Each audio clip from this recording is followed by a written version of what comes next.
Why do some people sneeze when they step into the sun? Let's find out. It's called the photic sneeze reflex. About 18 to 35% of people have it. So what's the deal?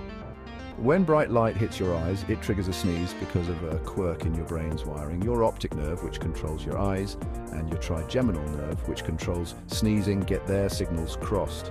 It's like your brain's version of a mixed-up text message. Scientists believe it's a genetic trait. So if you sneeze at the sun, thank your parents. Curious if you have it? Next time you step into bright light, just pay attention and see if you feel a tickle in your nose. But remember, never stare directly at the sun. So next time someone asks why you're sneezing in sunlight, you can drop some cool science on them. Pretty neat, huh? Hit that like button if you learned something new today.